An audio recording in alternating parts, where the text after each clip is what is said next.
हाँ बच्चों।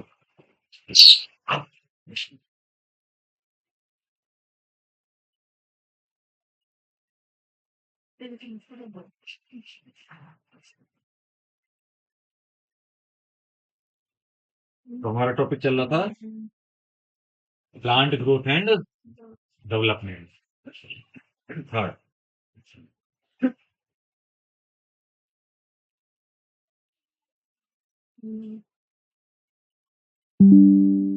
तो कल तो आपको पता है कि थोड़ी देर क्लास के बाद ही लाइट है ना। नहीं, लाइट तो थी नहीं। लाइट थी नहीं जब हमारी क्लास स्टार्ट हुई थी, बट लैपटॉप भी जवाब दे गया था। लाइट तो सुबह बहुत देर तक ही नहीं आई। आ जाओ बेटा, खुला रहने दो थोड़ा सा और आते जाओ।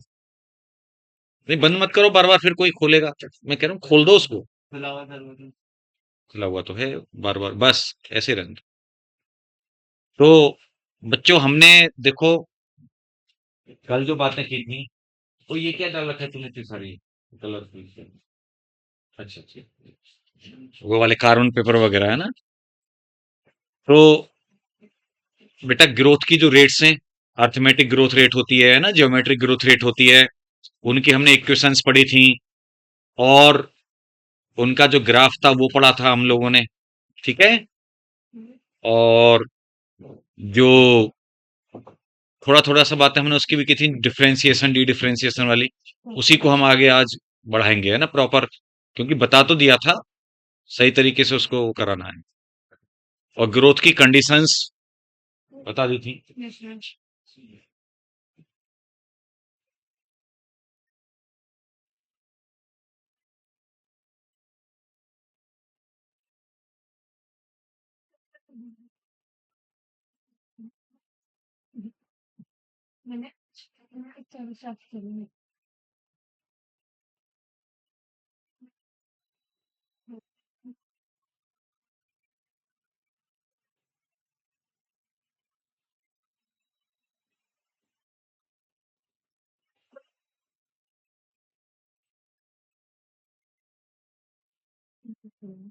वो मौसम की बात नहीं है।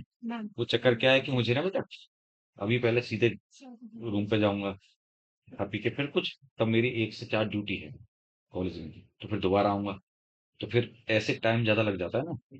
मेन रोड से फिर पैदल पैदल अंदर जाना पड़ता है 900 मीटर रूम तक, मध्य में। इसीलिए मैं सोचा गाड़ी ले आता हूँ, खड़ी थी इस समय यहाँ पे है, तो जल्दी हो जाएगा।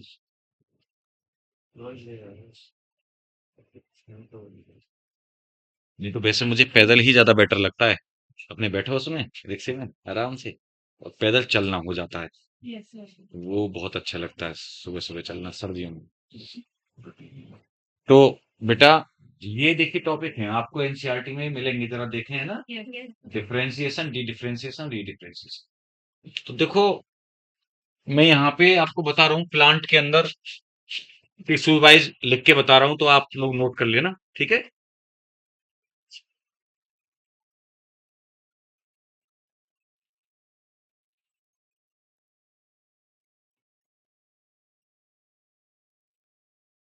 जो प्राइमरी मेरिस्टेम है प्लांट के, यानी कि आप जानते हैं ना, जो एपिकल मेरिस्टेम, इंटरकैलरी मेरिस्टेम,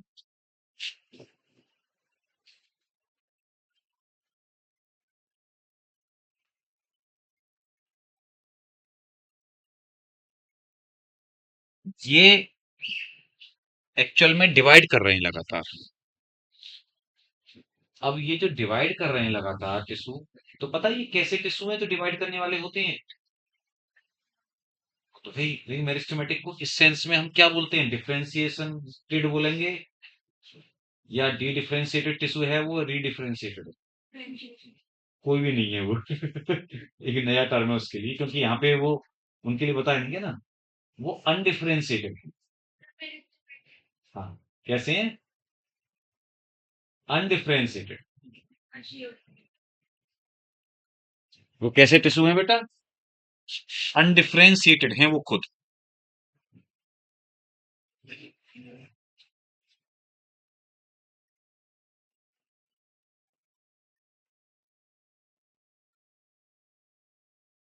ये नोट यहां कर लिया, ठीक है। अब इसके बाद में ये जो प्राइमरी मेरिस्टेम है, इसने डिफरेंशिएशन की प्रोसेस के थ्रू और बनाया परमानेंट टिश्यू। जो प्राइमरी परमानेंट टिश्यू है बेटा वो बन गई प्लांट में।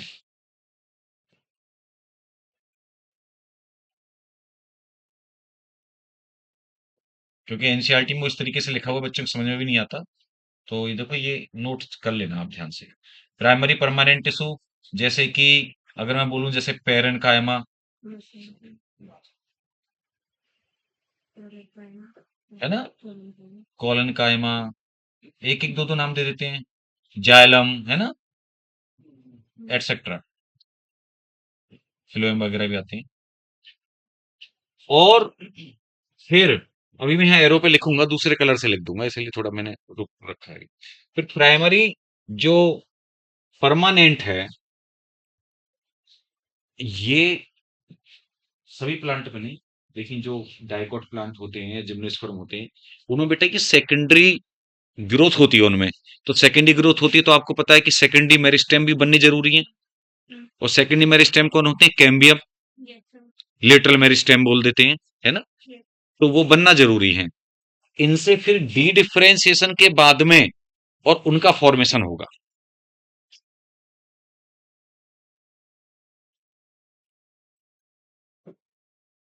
एसीसी का मतलब समझ गए, सेकेंडरी मेरिस्टेम,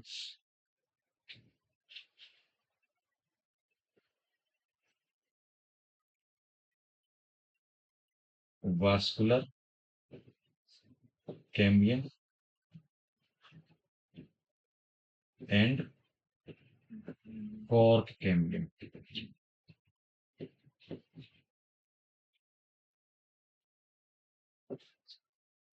और इसके बाद में फिर बनेगा सेकेंडरी परमानेंट टिश्यू, एक के बाद एक, है ना। इनसे फिर रीडिफरेंशिएशन होके बनेगा सेकेंडरी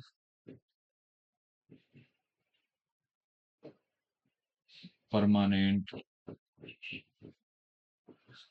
टिश्यूज, जो कि जैसे मैं यहां पे बता देता हूं, secondary xylem, secondary phloem,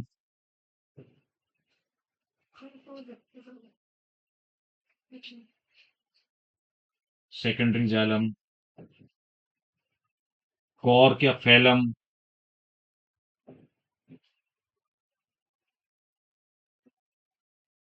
etcetera. ठीक है ना बेटा, ये पहले अभी बाद में लिखेंगे।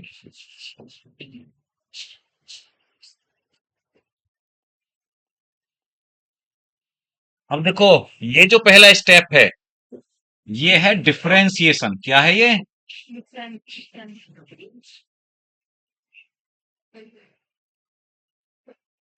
यानी कि पता है, डिफरेंशिएशन का मतलब है डिवीजन बंद होके परमानेंट टिश्यू बन गए। अब परमानेंट टिश्यू का बन जाना बेटा। अब ये जो डिफरेंशिएटेड टिश्यू हो गए, मैंने बताया सभी में नहीं, उन प्लांट में जिनमें सेकेंडरी ग्रोथ होती है, तो उनमें लेटर स्टेज में जिनमें गर्थ इंक्रीज होती है, उनमें ये डिवाइड करके ना, ये पेरेन्काइमा वगैरह, ये डिवाइड करके बनाएंगे कैम्बियम। और उसको फिर बोलेंगे, क्या बोलेंगे हम? D differentiation. मतलब डिफरेंशिएशन का मतलब डिवीजन नहीं है, ध्यान रखना। डिफरेंस उल्टा होता है। बच्चा क्या सोचता है? बच्चा सोचता है डिफरेंशिएशन का मतलब डिवीजन ना, डिफरेंशिएशन का मतलब डिवीजन बंद होना। और डी डिफरेंशिएट मतलब दोबारा से डिवीजन चालू होना। डी डी लग गया ना, यानी डिफरेंशिएशन हट गया। तो देखो, अब यहां पे डी डिफरेंशिएशन होने का मतलब है कि दोबारा से डिवीजन होके और ये बन गया, दोबारा से डिवाइड करने वाला टिश्यू बन गया, डिवाइड करने वाला।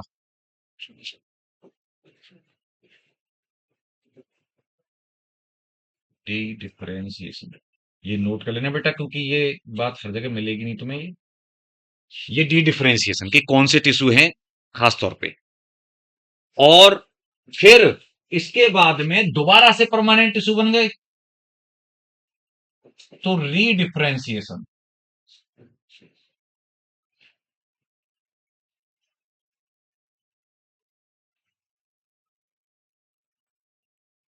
रीडिफरेंशिएशन, तो ये तो मैंने ऑलरेडी लिख दिया है कि ये तो हो गया अनडिफरेंशिएटेड टिश्यू, यानी डिवाइडिंग। कैसा हो गया? मेरिस्टेम लगातार डिवाइडिंग। ये हो गया परमानेंट मैच्योर, यानी नो नॉट डिवाइडिंग, है ना? कैसा हो गया? नॉर्मली ये परमानेंट टिश्यू जो बन गया, यानी डिफरेंशिएटेड टिश्यू है। ये डिफरेंशिएशन के बाद बनाया तो ये कैसे टिश्यू हो गए? डिफरेंशिएटेड।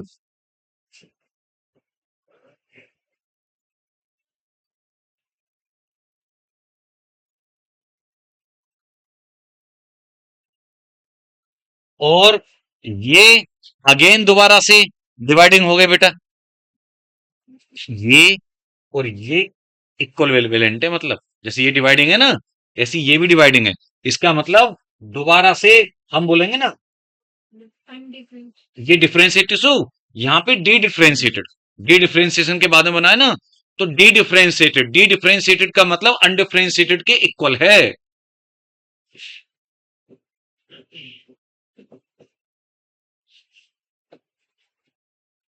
जैसे एक हम बोले पढ़ाई करना, फिर रेस्ट करना, फिर अगेन पढ़ाई करना, क्या? अगेन पढ़ाई करना, फिर अगेन रेस्ट करना। तो देखो, पढ़ाई करना, रेस्ट करना, डिवाइड नहीं, ये डिवाइड। अगेन पढ़ाई करना यानी डिवीजन फिर से शुरू, अगेन रेस्ट करना, डिवीजन नहीं। ये सी टिश्यू डिवाइड नहीं करेगा, परमानेंट है। तो डी डिफरेंशिएटेड टिश्यू और ये रीडिफरेंशिएटेड टिश्यू, जो प्रोसेस है उसी के नाम से मैंने चारों तरीके के बता दिए। एनसीईआरटी में तीन ही दे रखे थे वो, हेडिंग, क्योंकि ये ऑलरेडी यहां से शुरुआत होती है डिफरेंशिएशन, तभी तो हेडिंग है डिफरेंशिएशन इसका होगा। ये तो ऑलरेडी अनडिफरेंशिएटेड है। ये है, कोई भी दिक्कत हो देखो समझने में लिखने में तो पूछ लेना, इसको नोट कर लीजिए। चाहे ऐसे वर्टिकली लिख लीजिए आप, ज्यादा कच्चे मुच्चे ना हो, मतलब है ना, कंजेस्टेड ना हो, ठीक ठाक लिख लेना। लिख लो बेटा। ये बिल्कुल वो मत किया करो आलस की, नहीं लिखने में भी जोर पड़ते हैं, क्योंकि अभी मैं जस्ट पूछूंगा ना इसे हटा के, तो बता नहीं पाओगे जिसने नहीं लिखा, ये गारंटी दे रहा हूँ।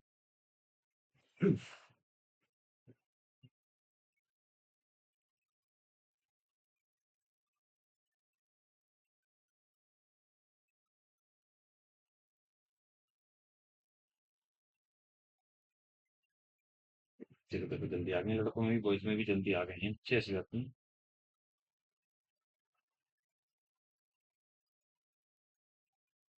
क्यों, आपने एक चीज नोटिस की होगी, चाहे टाइम क्लासेस का कितना भी हो, मतलब जल्दी हो या कितना भी लेट भी हो जाए, तब भी सभी टाइम पर आ नहीं सकते, है ना?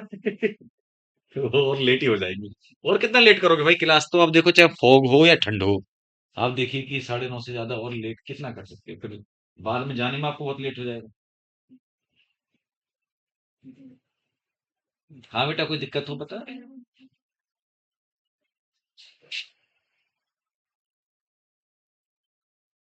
ये वो प्रोसेस है तीनों जो एनसीईआरटी में बोल रखी है, तीनों जो ग्रीन में हमने लिख रखी है, ये टिश्यूज के नाम है। हम्म, ये ये बेटा यहाँ तक तो ये सभी प्लांट में है, ये वाले। अब इसके बाद में देख, ये जो प्रोसेस होंगी ना, ये प्रोसेस तो डाइकोट में और जिम्नोस्पर्म में होंगी, मतलब जिनमें सेकेंडरी ग्रोथ होती है, क्योंकि सेकेंडरी मेरिस्टेम बनेंगे ही उनमें, vascular cambium, cork cambium. Monocot में तो बनने का मतलब ही नहीं। तो क्वेश्चन यहाँ पे भी तो निकल के आ सकता है, पता है क्या आ सकता है बेटा, कि which of the following phenomena not found in एजिया are not found in monocot plants, है ना? अब देखो एनसीईआरटी का ही लिखा हुआ है, जबकि वो बच्चे को बस उसको कनेक्ट एनाटॉमी से करना आना चाहिए। अब ऑप्शन क्या दे रखे होंगे? डिफरेंशिएशन, डी डिफरेंशिएशन, री डिफरेंशिएशन, बोथ बी एंड सी। तो बी एंड सी क्योंकि ना तो मोनोकॉट में डी डिफरेंशिएशन होगा ना री, मतलब वहां पे तो बस यहीं तक इतना ही कहानी होगी बस।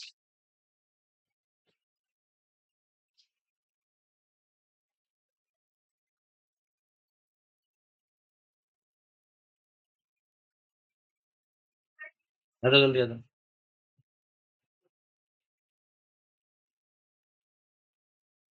जल्दी नोट कर लो बेटा ये।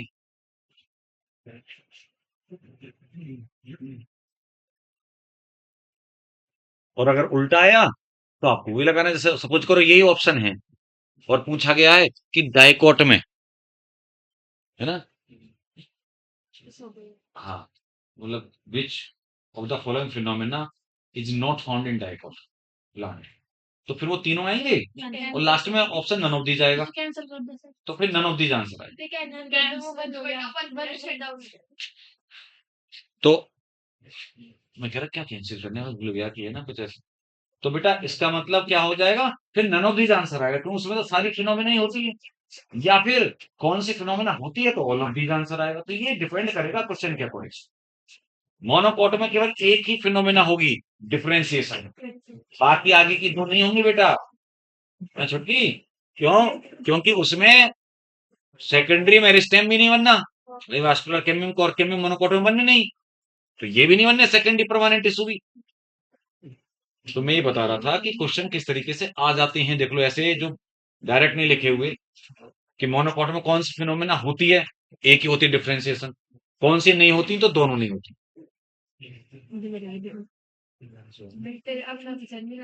डाइकोट में तो सारी होंगी, जिम्नोस्पर्म में भी।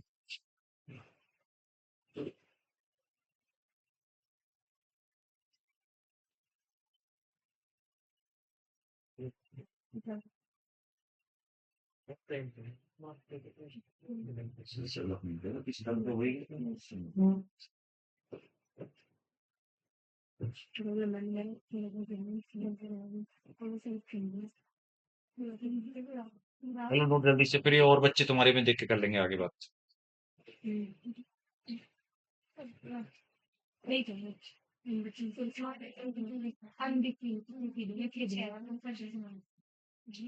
मूंगफली मूंगफली गजा गजा खाते रहो और अपनी पढ़ाई करते रहो।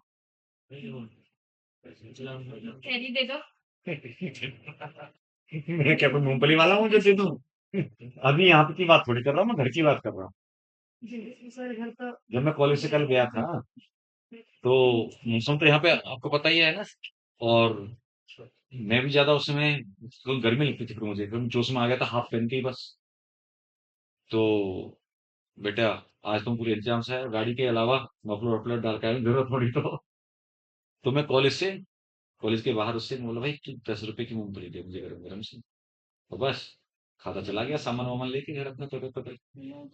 क्या हो जाता है, हाँ आ जाती है गर्मी से। नहीं वैसे भी तुम अगर कुछ सर्दियों में तुम देखा होगा विंटर में कि तुम कुछ अगर खाओ ना चलाओ मुंह को तो थोड़ा अच्छा लगता है, गर्मी सी आ जाती है, इसीलिए सर्दियों में ज्यादा खाते हैं। मतलब मेन उद्देश्य मेरा कहने का ये है कि आप अपने आप को जगा के कैसे भी रखो, है ना, चाहे मुंह चलाते चलाते तो जगे रहोगे आप, उस बहाने से पढ़ाई आपके टाइम होना चाहिए बस। ये नहीं है कि अरे बहाना तो तुरंत लेती है ना हमारी बॉडी, अरे बहुत ज्यादा ठंड हो रही है रजाई ओढ़ के लेट गए। ठीक है चलें आगे, बाकी बच्चे बाद में नोट कर लेंगे। देखिए अब जैसे डेवलपमेंट,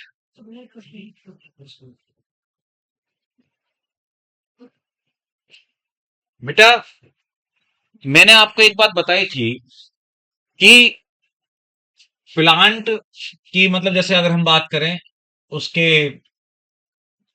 जायगोट से लेकर के, है ना, अगर मैं आपसे ऐसे बोलूं शॉर्ट में प्लांट की ग्रोथ के बारे में, जायगोट से लेकर के और उसकी डेथ तक,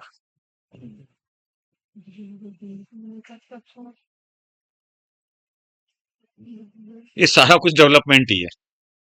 क्या है, मतलब आप जानते हैं कि इस दौरान उसका जर्मिनेशन भी आ गया,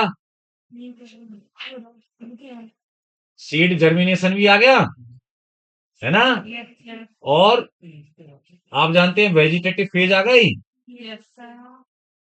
रिप्रोडक्टिव फेज आ गई। हाँ, वो फ्लावरिंग रिप्रोडक्टिव एक ही बात है बेटा। और सेनेसेंट फेज आ गई।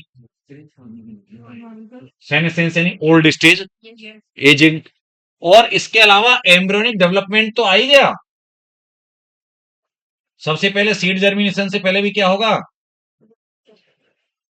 Embryonic development.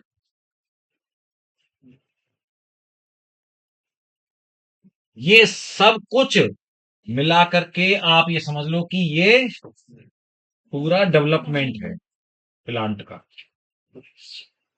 मतलब बड़ा टर्म है, ऐसा नहीं है कि, है ना?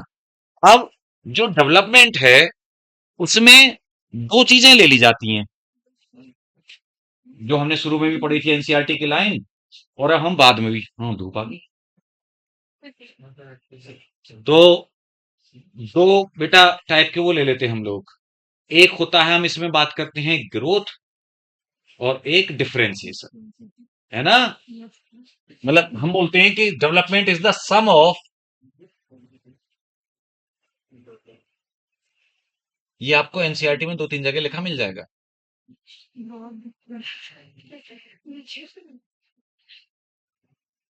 एक तो बिल्कुल स्टार्टिंग में जो इंट्रोडक्शन था पहला पेज, वहीं पे है ग्रोथ एंड डिफरेंशिएशन। डेवलपमेंट यानी ग्रोथ हो ना, एक पता कहां पर है? बिल्कुल पहले पेज पे, उसमें जब शुरुआत में इंट्रोडक्शन होता है वहां पे। और एक नहीं, डेवलपमेंट के वहां तो होती है जो बिल्कुल चैप्टर के स्टार्ट। मैंने बोला बेटा, तो ये लाइन जरूर याद रखिएगा कि सम ऑफ ग्रोथ एंड डिफरेंशिएशन। बेटा मैंने बताया ग्रोथ जैसे डिवीजन लगातार डिवीजन हो होकर ग्रोथ हो रही है, फिर उसके बाद में डिफरेंशिएशन, जैसे मैंने अभी बताया परमानेंट टिश्यू बन जाना, वो डिफरेंशिएशन हो गया। फिर उनकी एजिंग होती जाएगी। तो वो सब पूरी कहानी आ गई, यानी लाइफ आ गई। बात है नहीं बच्चों? अब देखिए यहां पर खास तौर पे हम इस डेवलपमेंट, तो बहुत बड़ी बात हो गई, पूरी प्लांट फिजियोलॉजी भी उसमें, प्लांट रिप्रोडक्शन सब कुछ आ गया चैप्टर्स। ये इतना बड़ा टर्म है। हम यहाँ पे जो बात करने जा रहे हैं, बस इसके एक एस्पेक्ट की बात करने जा रहे हैं, डेट इज प्लास्टिसिटी। किसकी बात करने जा रहे हैं? प्लास्टिसिटी।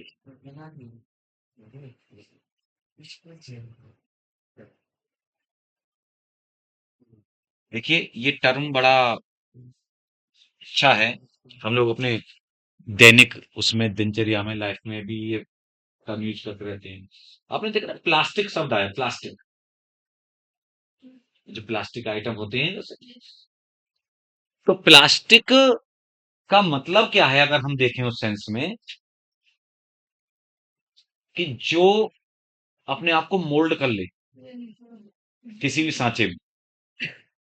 आज देखो कि आज की डेट में प्लास्टिक के कितने सारे फाइबर के, प्लास्टिक के आइटम बनने लगे, किसी टाइम पर नहीं आते थे ना ऐसा।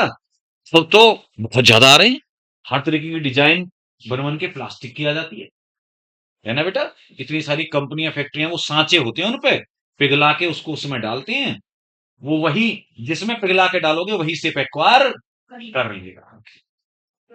समझ रहे हो मेरी बात को आप? तो वो प्लास्टिक नेचर है। ये तो प्लास्टिक आइटम है, लेकिन वो जो शब्द है उसका मतलब प्लास्टिक नेचर, मतलब मोल्ड हो जा। अब प्लास्टिसिटी यानी वो मोल्ड होने की फिनोमेना। ध्यान सुना मेरी बात, देखो बिल्कुल भी, है ना, आसान है बहुत। यानी कि बेटा सिंपल शब्दों में, अनुकूलता यानी जैसे जो चेंजिंग इन्वायरमेंटल कंडीशंस हैं, है ना, अलग अलग डेवलपमेंट की फेजेज हैं। आप जानते हो कि बच्चा है, एडल्ट हुआ, फिर, है ना, ओल्ड एज हुई। हमारी लाइफ में भी हम भी प्लास्टिसिटी शो करते रहते हैं अलग अलग लाइफ की ड्यूरेशन पे। तो प्लांट्स क्या करते हैं, देखिए, अलग अलग स्टेज पे डेवलपमेंट की या लाइफ की, अलग अलग इन्वायरमेंटल कंडीशंस को एडजस्ट करने के लिए, उनके अकॉर्डिंग अपने आप को अडेप्ट करने के लिए, मेरी बात समझ रहे हो ना आप? अडेप्ट बोलूं मैं या एक्लिमेटाइज बोलूं, एक्लिमेटाइजेशन वही होता है, अपने आप को उसके अनुरूप ढाल लेना हिंदी में। ठीक है? तो उसको अपने अनुरूप ढालने के लिए या बेटर सरवाइव करने के लिए अपने आप में चेंजेस लाते हैं, कुछ अपनी डिफरेंट स्ट्रक्चर्स बनाते हैं या प्रोसेस डिफरेंट डिफरेंट शो करते हैं। इसको क्या बोलते हैं? प्लास्टिसिटी। समझ रहे हो बात को आप? वहां पे 2 लाइन में ही लिखी होगी, मैंने आपको बहुत ज्यादा ब्रॉड करके बोला, आप देखें पढ़ के। प्लास्टिसिटी को आप जरा हिंदी या इंग्लिश जो भी है देखो, लिखा मिलेगा।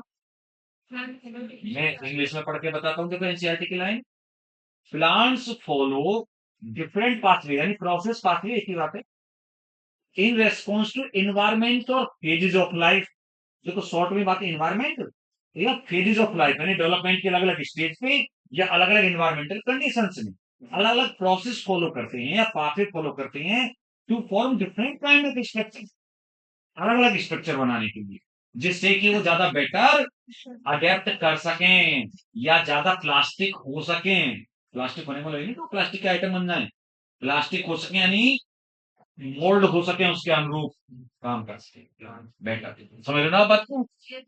तो बेटा वो है, कहने का मतलब ये है, आप देखते हो कि देखो, हमें तुम्हें सबको इन्वायरमेंट के अकॉर्डिंग चलना होता है कि नहीं? अब जैसे हम यहां पर ये लिख रहे हैं, अब देखो, मैं ये कहूं कि भाई ये अगला पेज ना हटाना पड़े और मैं बहुत ही छोटा छोटा लिख दूं, कभी कभी मान लो गलती भी हो जाती है टीचर से कि मतलब है ना, वो छोटा करके, ये बड़ा करके फिर हम छोटा कर देते हैं, बात एक अलग है क्योंकि वो तो ऑलरेडी दिख चुका। नहीं तो अगर हम लिखें ऐसा, देखना, हम ऐसे लिखें,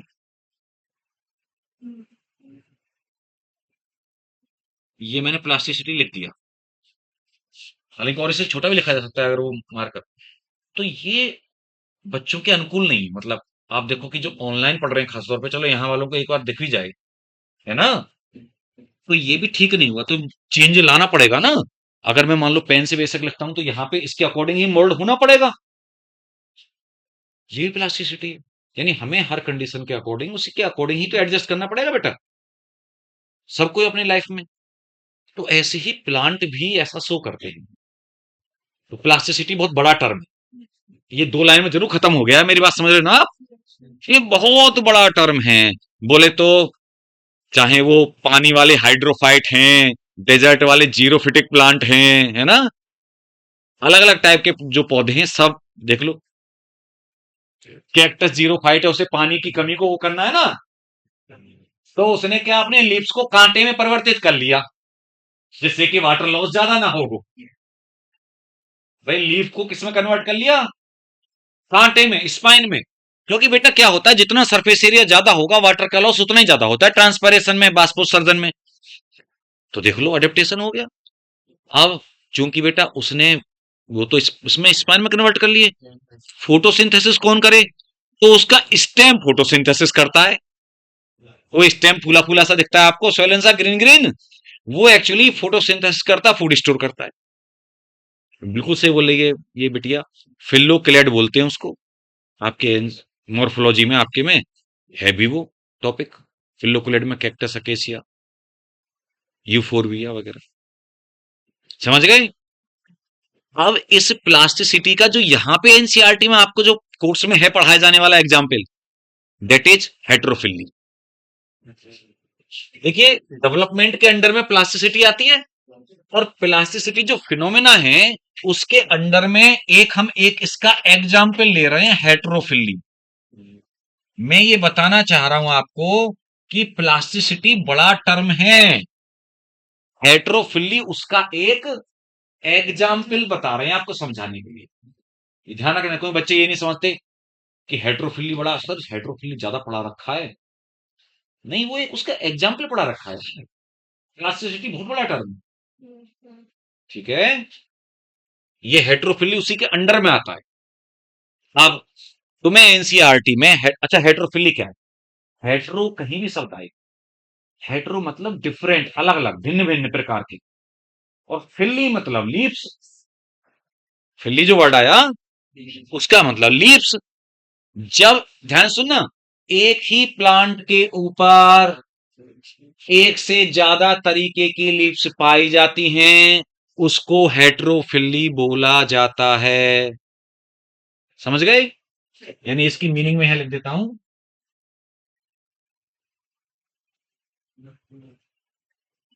डिफरेंट काइंड ऑफ लीव्स या मोर देन वन टाइप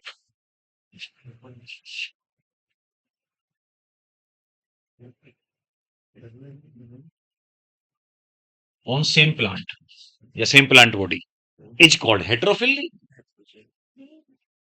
ठीक है।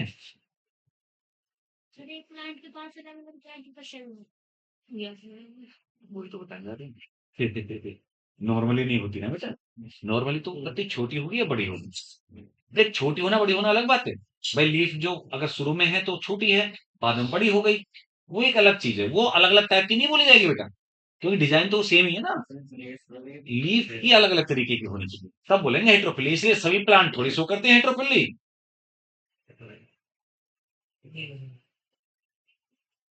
अभी तुझे पता चल जाएगा ना फिर कब, है ना।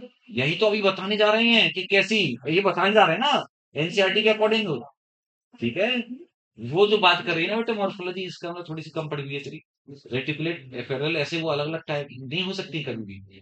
पैरेलल मोनोकोट का है, रेटिकुलेट डाइकोट का वो विनेशन है। वो के लीफ का टाइप थोड़ी, वो तो विनेशन का टाइप है, वेन्स के अरेंजमेंट का। लीफे होती हैं, कोई ऐसी है, कोई गोल है, कोई कांटेदार है, शेप ये है अलग अलग टाइप की। तो बेटा रे, ये बात क्लियर हो गई ना। यानी एक ही पौधे के ऊपर जब एक से ज्यादा तरीके की पत्तियां पाई जाती हैं तो उसको, अब मुझे हिंदी में नहीं पता हेट्रो क्या लिखा बेटा हिंदी में, हेट्रोफिलो क्या लिखा है हिंदी में, ये तो मैं भी जान लूं, पता चल जाएगा मुझे। हाँ, विषम पर्णता, विषम मतलब हेट्रो और पर्णता मतलब लीफ। बस, विषम पर्णता, एक शब्द ये मुझे भी अब याद हो गया। विषम पर्णता कहते हैं हेट्रोफिली को। लेकिन हेट्रोफिली ज्यादा आसान है। हेट्रो मतलब जैसे बेटा नॉर्मली क्या होता है बायोलॉजी में, होमो मतलब सेम, हेट्रो मतलब डिफरेंट, फिली फिलस मतलब लीफ। अब इसके दो तरीके आपको बताए गए हैं भाई साहब यहाँ पे। हेट्रोफिली दो तरीके की बताई गई है। मैं अभी आपको एनसीईआरटी में डायग्राम ही है तो आप देख लेना उसमें ध्यान से। देखो,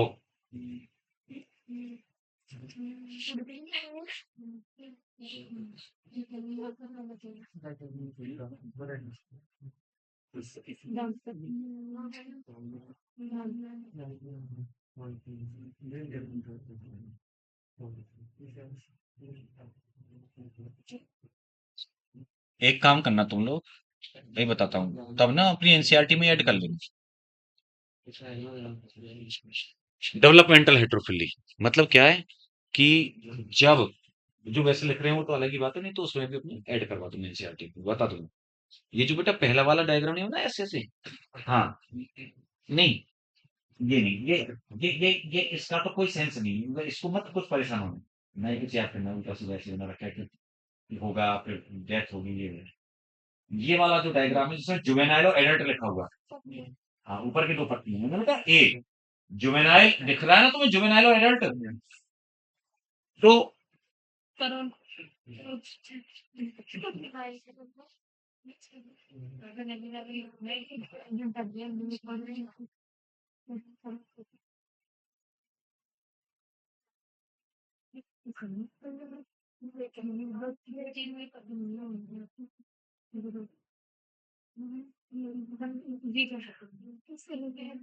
देखो इसका मीनिंग ये है कि जब प्लांट में, जब वो बच्चा पौधा है, मतलब बच्चा बेबी प्लांट है बच्चा पौधा, तो जब वो ए बच्चों, देखो वो छोटा बच्चा पौधा है, जुवेनाइल का मतलब उस समय पे, और जब वो एडल्ट है उस समय पर उसकी पत्तियां अलग अलग शेप की होती हैं।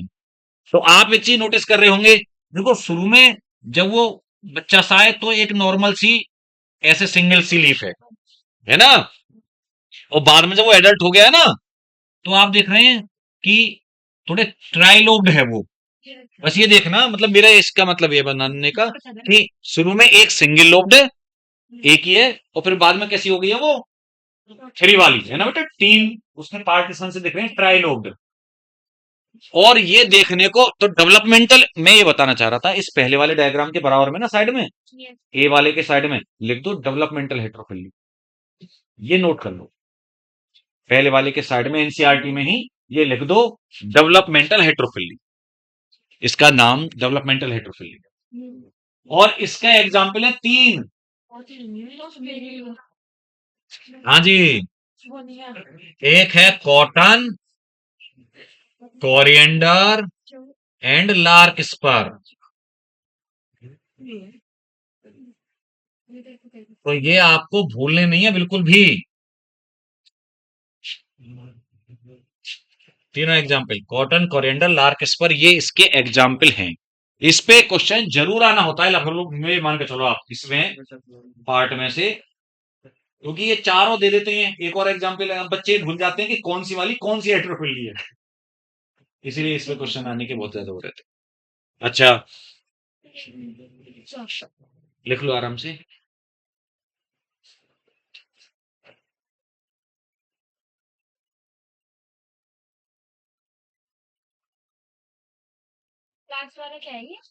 बेटा ये लार्क स्पर है, LARKSPUR। अच्छा, जो दूसरी वाली हेट्रोफिली है ना, प्लांट एक चक्कर क्या है, कुछ पौधे तो ऐसे होते हैं जो हमारे आसपास से हमारे जाने पहचाने देखे हुए, तो उनको हम बहुत इजीली है ना सोचते हैं ना कि आम का पौधा, नीम का। लेकिन अब जैसे ऐसे ये ऐसे हैं कि हमारे आसपास नॉर्मली नहीं है, तो उनके केवल नाम याद रखने ही हैं आपको, क्योंकि देखा हुआ तो है नहीं ना मेरा ही देखा हुआ ना तुम्हारा। लार्क स्पर एक पौधा है, डेल्फिनियम वैसे इसका नाम बॉटनिकल होता है। देखिए, अब मैं यहाँ पर जो दूसरी हेट्रोफिली बता रहा हूँ, दैट इज कॉल्ड इन्वायरमेंटल और हैबिटाट हेट्रोफिली।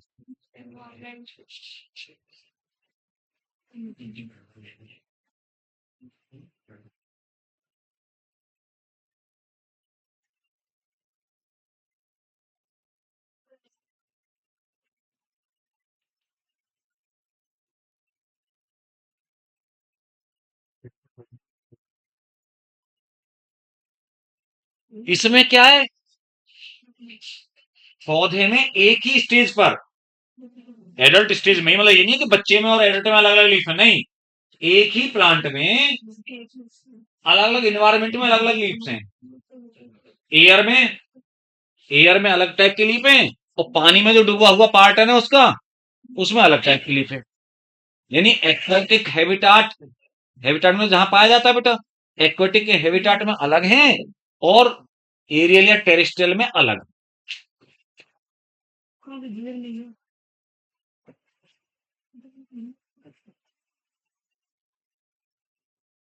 अरे क्या कर रहे हो बच्चियों।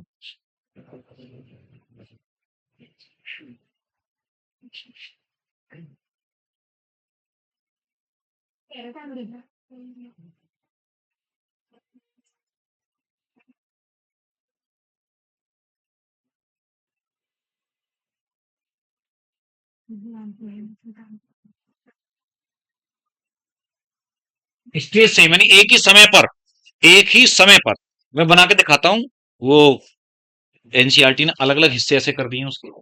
मैं एक आपको एक एक्वाटिक प्लांट ऐसा बना के दिखाता हूँ कि पानी में डूबा हुआ देखना, और उसी प्लांट पे पानी में ऊपर, ये जो दो टाइप की लीफ दिखाई ना नीचे, ये एक ही पौधे के ऊपर है।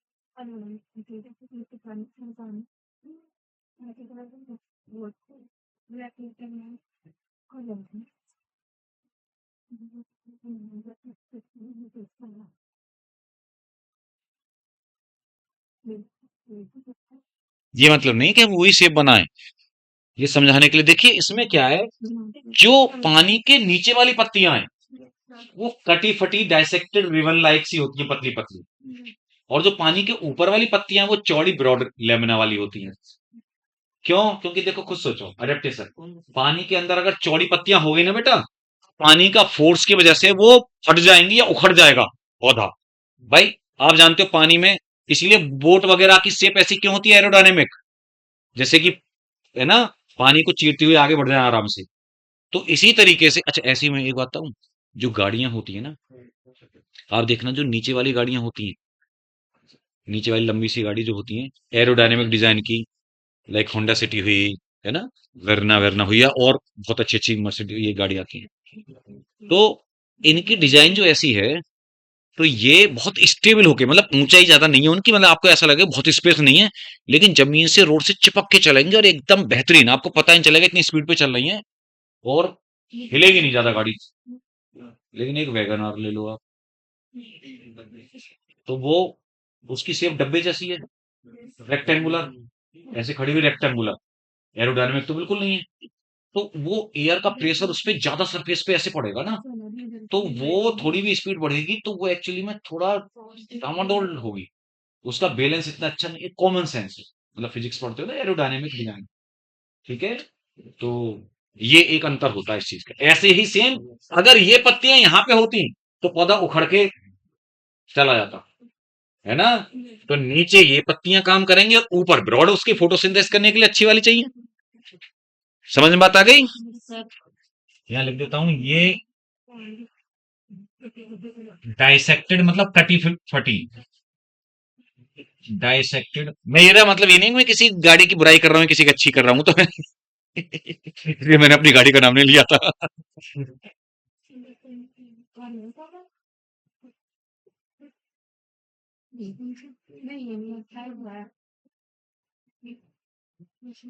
मेरी तो Baleno, dissected ribbon like, narrow,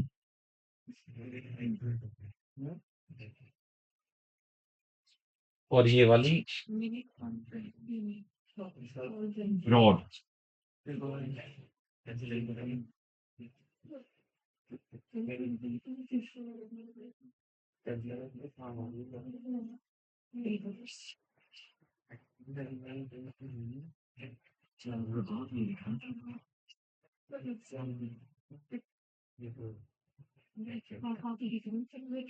ये एरियल है, ये एक्वाटिक हो गया। तो हैबिटेट एनवायरनमेंट अलग हो गया, इसका एक ही एग्जाम्पल है आपको जो याद करना है बेटा, वैसे मैं कई नाम बता दूंगा आपको, क्योंकि ये जो प्लांट है ना, ये रूटेड इमरजेंट प्लांट बोले जाती हैं हाइड्रोफाइट में। हाइड्रो मतलब पानी वाले, रूटेड इमरजेंट मतलब पानी के अंदर भी हैं और पानी के बाहर भी निकली हुई हैं, ठीक है। तो इसमें रेनकुलस, सेजिटेरिया, है ना, सिरपस, सारपस, मतलब एक होता है सिरपस, एक होता है साइप्रस, तो कई सारे नाम होते हैं, टाइफा। लेकिन आपको जो याद करना है यहाँ पे मेन वो है रेनकुलस, मतलब बटर कप, और उसके दोनों नाम याद कर दीजिए।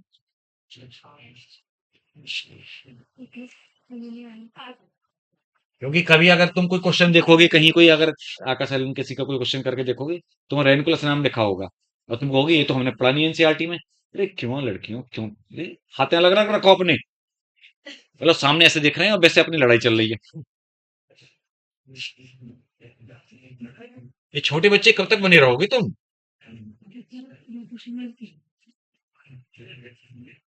पता कब, या छोटे बच्चों में क्या होती रहती है ना, कुछ ना कुछ, एक पेंसिल के लिए उसी के लिए लड़ पड़ेंगे। रेनकुलस बटरकप, ये ये मेरी कार का एग्जाम्पल है। अरे बाबू कौन सी बोली थी, कौन सी किसका, अरे बाबू लड़की, यही तो लिखा हुआ है। और ये नीचे वाली, ये नीचे वाला, हाँ ये दोनों जो नीचे है ना, यहाँ पे लिख दो, यहाँ पे पहले तो पूरा हेडिंग नहीं डाली, यहाँ लिख एनवायरमेंटल और एक्वाटिक, वो सॉरी हेड का हेट्रोफिल, पेन से यूज कर रही है, दिखेगा भी नहीं बाद में, यहाँ से और वो जो है ना बटर कप कहीं, हाँ उसका नाम रेनुकुला से लिख देना बेटा, वो एक ही नाम है, ध्यान रखना आप लोग, बस ये बोटेनिकल नेम है साइंटिफिक, और ये उसका कॉमन नेम आपको एनसीईआरटी ने दे रखा है, एक्वाटिक प्लांट है।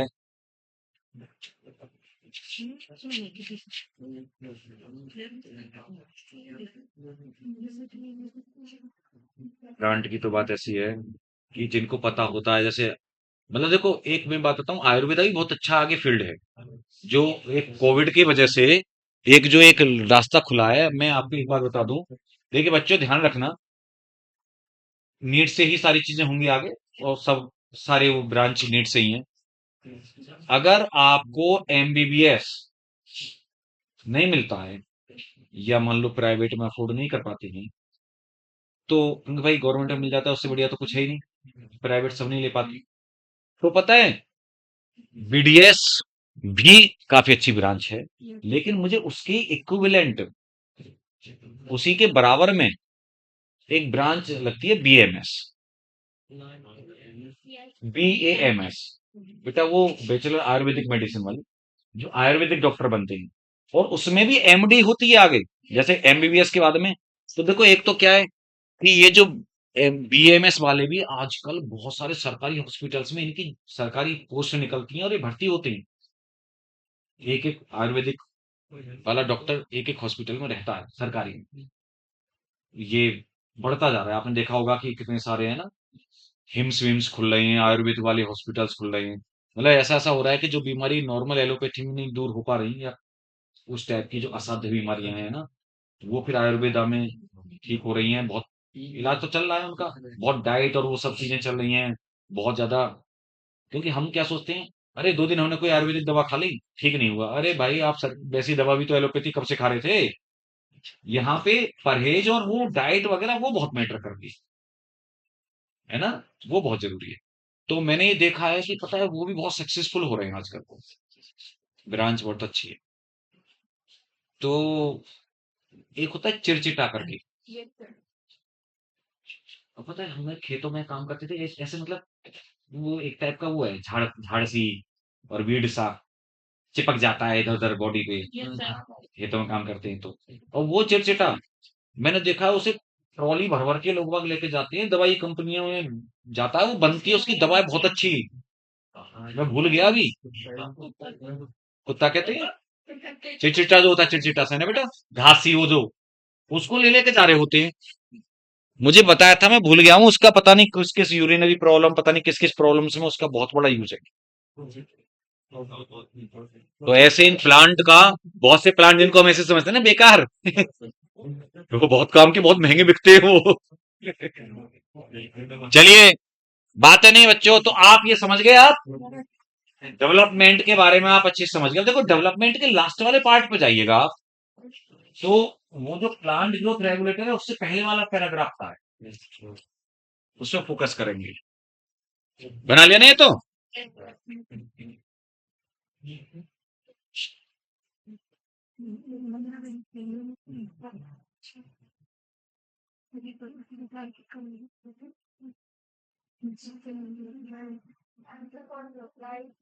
एक्चुअली फैक्टर किसके फैक्टर हैं ये,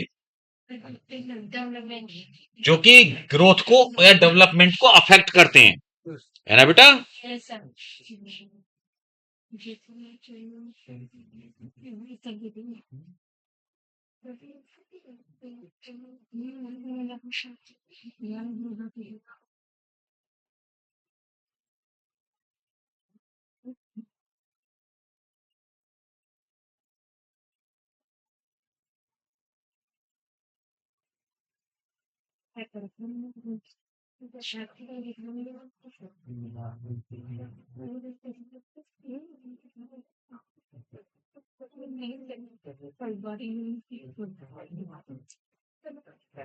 चुप हो जाओ।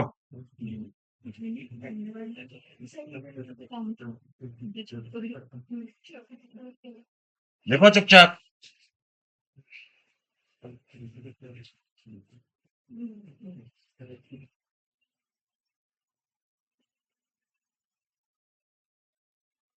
एक होते हैं इंट्रिंसिक या प्लांट फैक्टर्स, एक होते हैं एक्सट्रिंसिक और इन्वायरमेंटल। दो तरीके के फैक्टर प्लांट की ग्रोथ को या उसके डेवलपमेंट को अफेक्ट करते हैं, ठीक है, उसमें प्रभाव डालते हैं। तो देखो, जो एक्सट्रिंसिक या बेटा इन्वायरमेंटल फैक्टर है, वो तो मतलब वही इन्वायरमेंट वाले फैक्टर की, वही सनलाइट है, टेम्परेचर है ना, वाटर है, ये जो ऑक्सीजन, हाँ, एयर वाले जो हैं, एटमॉस्फेयर वाले, लाइक हम बात करें लाइट या सनलाइट,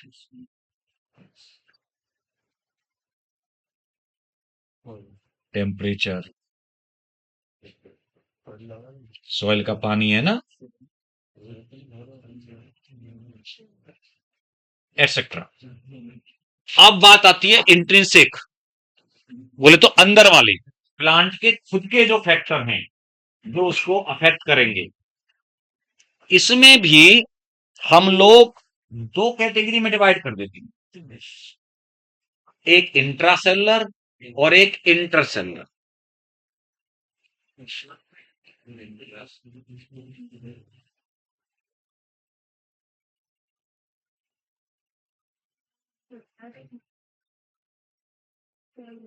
इंट्रा का मतलब है सेल के अंदर वाले,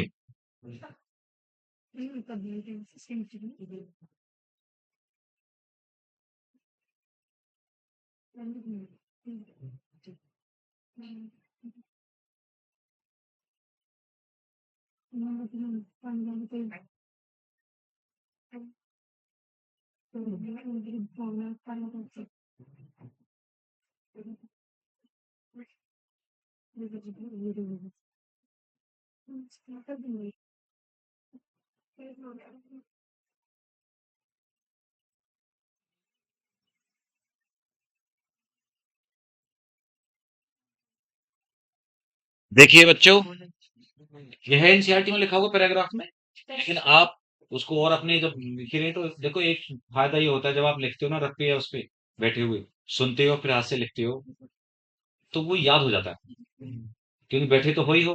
तो उससे अच्छा है कि अगर लिख लोगे, क्योंकि जो ओवर कॉन्फिडेंस वाले होते हैं वो ही मारे जाते हैं, वो देखते हैं यार ये कैसे इसमें लिखा है। तो पता है, इंट्रिंसिक या प्लांट फैक्टर में बेटा एक होता है इंट्रासेलुलर यानी सेल के अंदर वाला, तो ये जेनेटिक फैक्टर है, यानी जीन्स डिसाइड करेंगे। ये कोई है ना, ऐसा नहीं कि कोई केमिकल है, वो जो अब भाई जो जीन्स है वो तो है ही ऑलरेडी, वो कोई बदल थोड़ी सकते हैं। जैसे हम लोग या कोई भी इंसान जब पैदा हुआ है मार्केट में, तो वो तो बेटा जैसा है ऐसा ही है ना, मतलब अब वो उसको बदल थोड़ी सकता है, उसके मम्मी पापा से या उसके दादा दादी के जो जीन उसके अंदर आए हैं या नाना नानी के जीन आते हैं, आप जानते हो, जेनेटिक्स पढ़ाऊंगा आगे। तो है,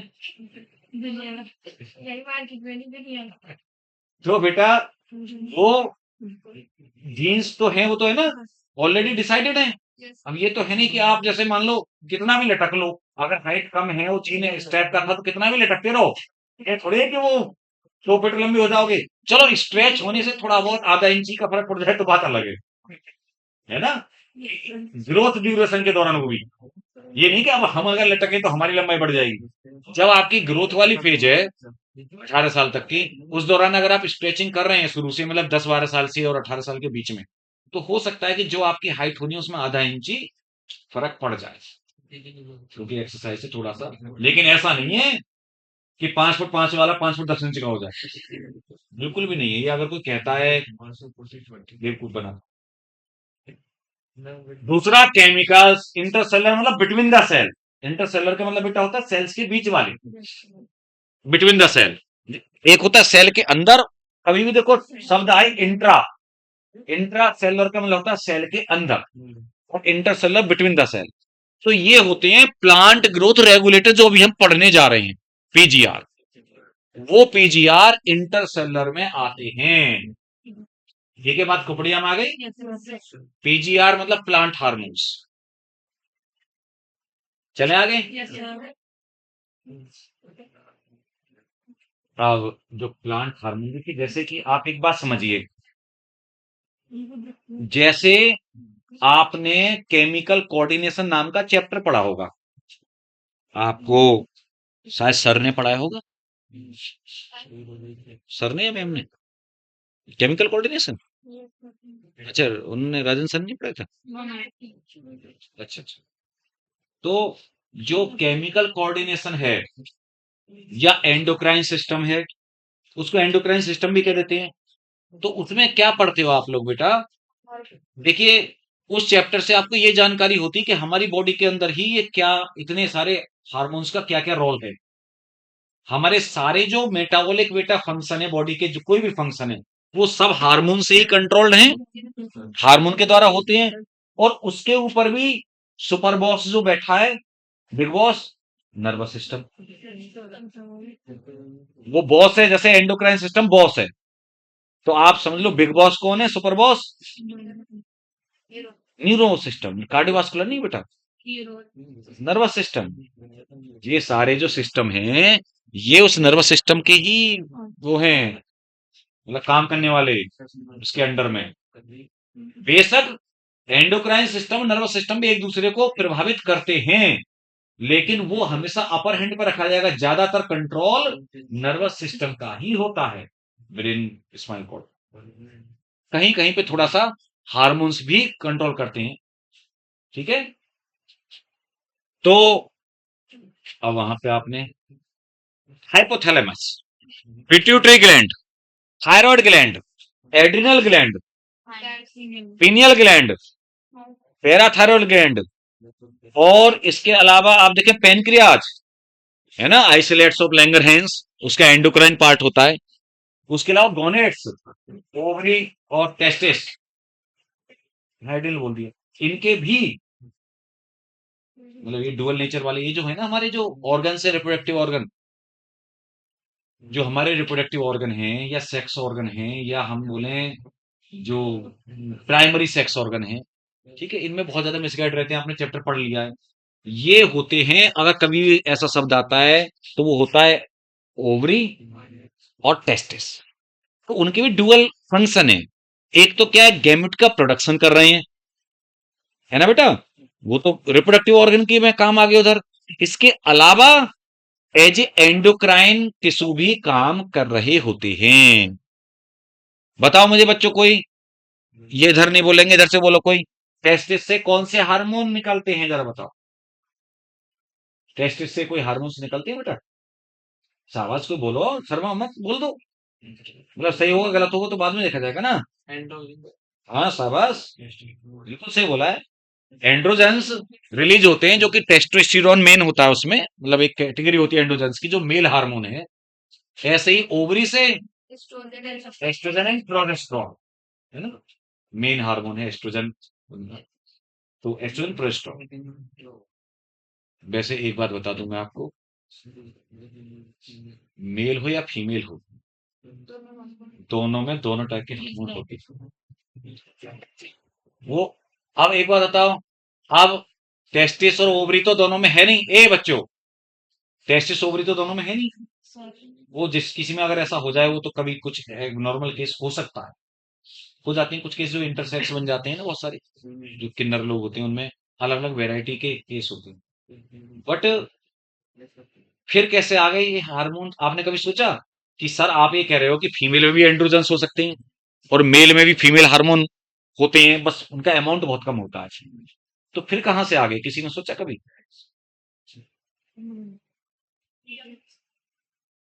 नहीं नहीं, और कुछ बताओ।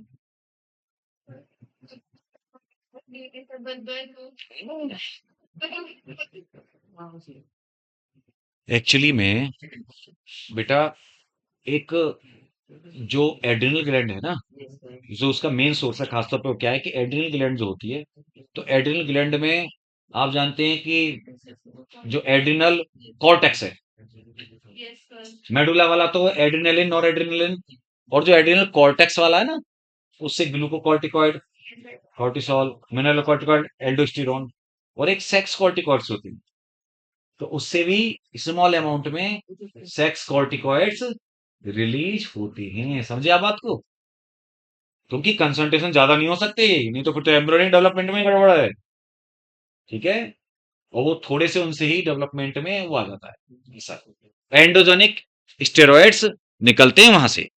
तो उन्हीं की वजह से ये जो फीमेल्स में थोड़े थोड़े रोए से या मूछे सी जो आना, या ये है ना, ये उसी का वो होता है, किसी में ज्यादा किसी में कम, है ना। ऐसे ही आपने देखा है मेल्स की, तो उनकी चाल ढाल वगैरह कभी कभी ऐसी होती है, ये बॉडी का पोस्चर लड़कियों जैसा होता है वो बॉयज, लेकिन ऐसा हो जाता है। अब यहां पे तो ए लड़कों देखो बातें इनकी मतलब इनकी आप जानते हैं कि बदनाम होती हैं इस मामले में लड़कियां, कि वो लड़कियां इतनी शांति से आराम से सिंसियर होके पढ़ रही हैं, सुन रही हैं, लेकिन यहाँ पे लड़कों ने तो लड़कियों को फेल कर दिया है बातूनी के मामले में। ये कमाल है यार, मतलब ये तो बुआ फूफा बनने हैं।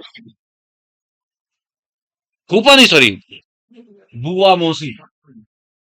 अब अगर कोई भी बोला तो मैं उसको या तो बुआ नाम रख दूंगा या मौसी नाम रख दूंगा। अब तुम सोचते रहना भाई। तो सुनो, तो बच्चों यहाँ पे इतने सारे नहीं है, मतलब मेरे कहने का मतलब ये है कि प्लांट में अब इतनी ना तो एक्टिविटी, मेटाबॉलिक एक्टिविटी जितनी एनिमल्स में होती है, एनिमल्स में जितने आपने पढ़े उससे भी कहीं ज्यादा हार्मोन्स हैं, है ना। बहुत सारे हैं जो आपने पढ़े, वो तो एक लिमिटेड पढ़े, एक एक मेन पढ़े। जब आप जाएंगे एमबीबीएस में तो बहुत पढ़ेंगे डिटेल में। एमबीबीएस नहीं पढ़ लेंगे, ह्यूमन फिजियोलॉजी बहुत डिटेल में। प्लांट फिजियोलॉजी नहीं पढ़ने को मिलेगी वहां पे। जरूरत ही नहीं है। तो यहाँ पे प्लांट में 5 मेन जो हार्मोन है, वो 5 है भाई साहब, प्लांट ग्रोथ रेगुलेटर।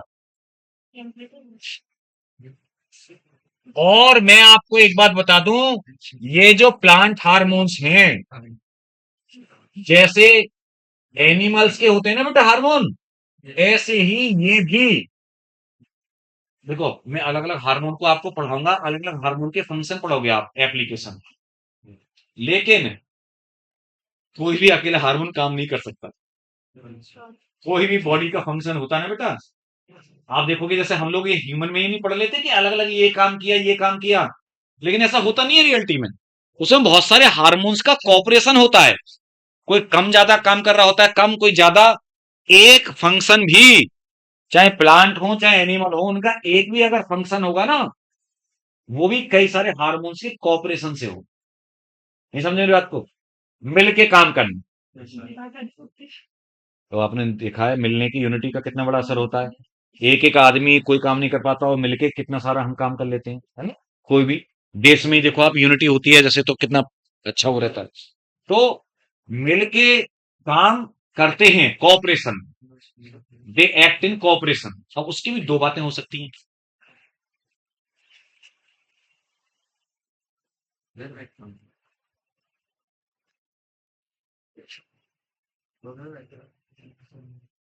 साथ साथ काम करना किसी फंक्शन को बेटा रेगुलेट करने को। अब या तो सिनर्जिस्टिक एक्शन हो सकता है,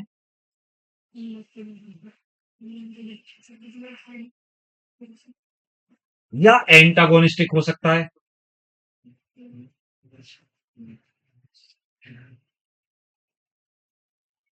सिनर्जिस्टिक मतलब एक दूसरे के सिमिलर, साथ में, दोनों मिलके एक काम को कर रहे हैं एक ही डायरेक्शन में, मिलके। अपोजिट, है ना।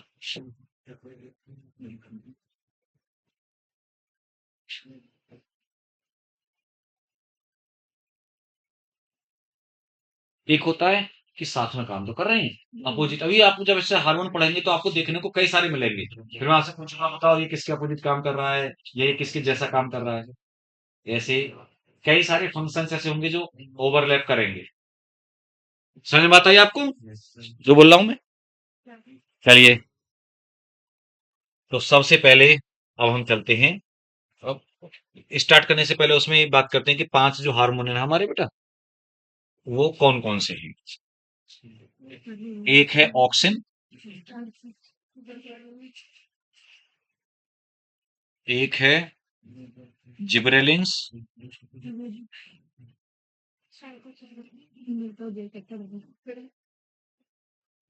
जिबरेलिक एसिड भी कह देते हैं बेटा, शॉर्ट में जीए।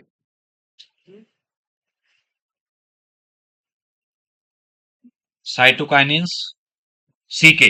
साइटोकाइनिन्स क्या है, सीके। जी के नहीं, सीके।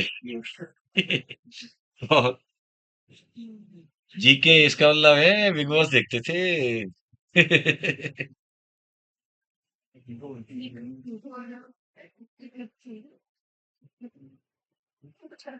चलो उस कैपिटल लग गया तो पहले उसका शॉर्टकट वाला नाम लिख देता हूँ।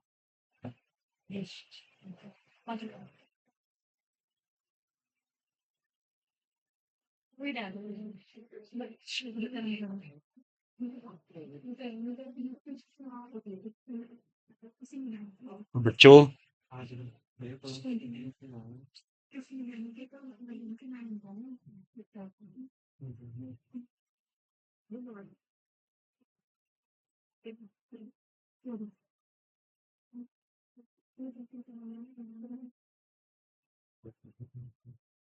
इनका जो केमिकल कंपोजिशन है वो बता रहा हूं साथ के साथ। तो केमिकल कंपोजिशन में ये कैसे होते हैं? ऑक्सीजन इंडोल कंपाउंड्स या इंडोल रिंग कंपाउंड्स। आपको जरूरत नहीं है उसकी। ऑर्गेनिक केमिस्ट्री में इसकी एक स्ट्रक्चर होती है बड़ी रिंग वाली, काफी बड़ी स्ट्रक्चर है, जिनको बोलते हैं इंडोल रिंग का, है ना, जैसे बेंजीन होती है ऐसी एक इंडोल वाले कंपाउंड्स होते हैं। तो इनके एक स्पेसिफिक स्ट्रक्चर है, पढ़ेंगे जो हम अभी आगे। नाम आएंगे इनके indole 3 acetic acid, indole 3 butyric acid, अलग अलग टाइप की। और इसकी बात करेंगे, सबसे ज्यादा स्टडी इसी की हुई है, सबसे पहले स्टडी इसी की हुई है प्लांट हार्मोन में, जिब्रेलिन या जिब्रेलिक एसिड। तो बेटा रे, ये कैसा होता है?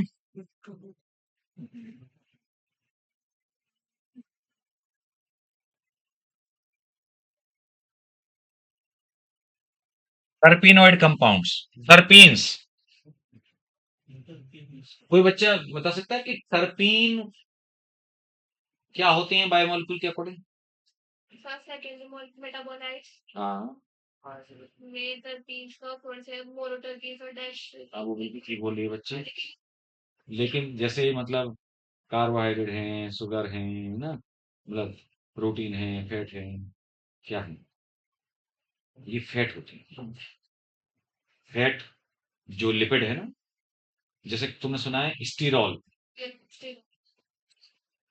जैसे अभी मैं बता रहा था कि स्टेरॉइड जो हार्मोन है, टेस्टोस्टेरोन, एंड्रोजन वगैरह, एस्ट्रोजन, ये सब स्टेरॉइड है ना, वो भी फैट के ही डेरिवेटिव है।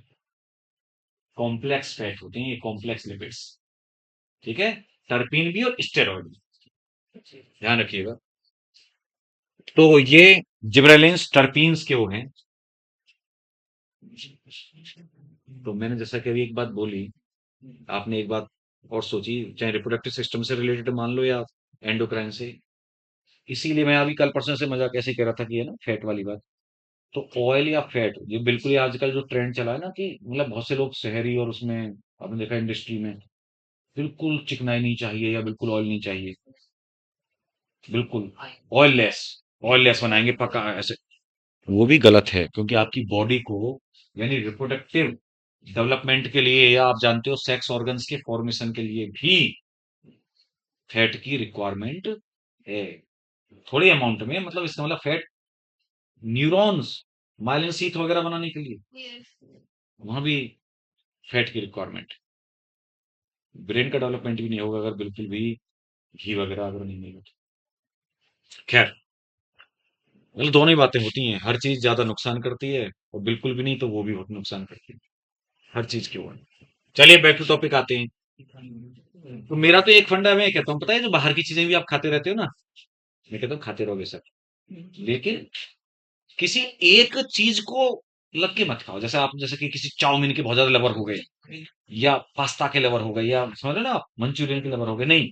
जैसे आपने कभी कुछ खा लिया, कभी कुछ खा लिया, एक ही चीज पर्टिकुलर आपकी बॉडी में नहीं जानी चाहिए, नहीं तो जब उसका वो बढ़ेगा, यानी कि पर्टिकुलर केमिकल जब ज्यादा जाएंगे, या पेस्टिसाइड, पर्टिकुलर सारी जो चीजें हम खा पी रहे हैं सब में पेस्टिसाइड जा ही रहे हैं हमारी बॉडी में।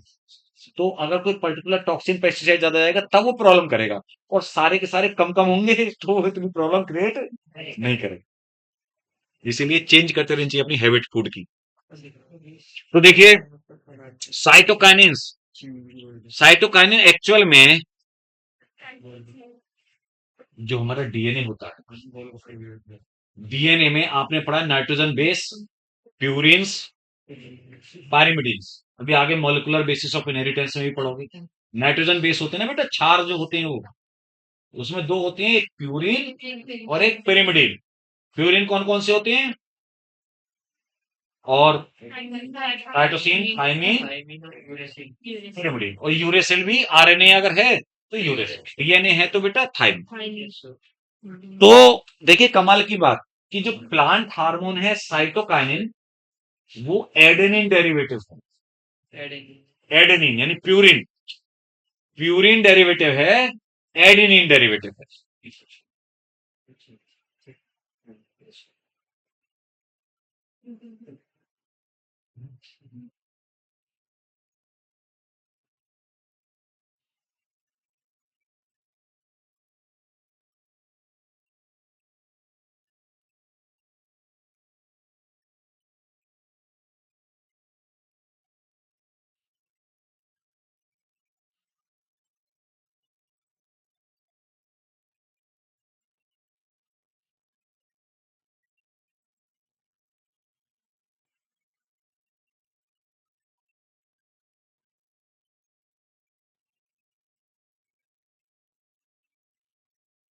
केमिकल नेम क्या है?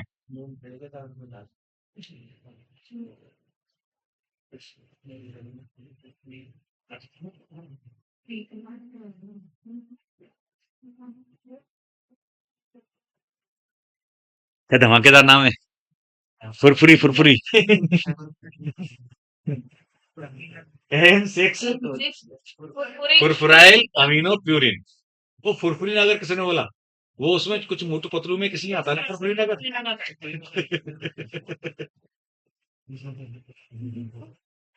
वो उसको समोसे खिला देते हैं मोटे को, फिर वो मोटू है ना, फिर तो उसमें ताकत बहुत ज्यादा जाती है।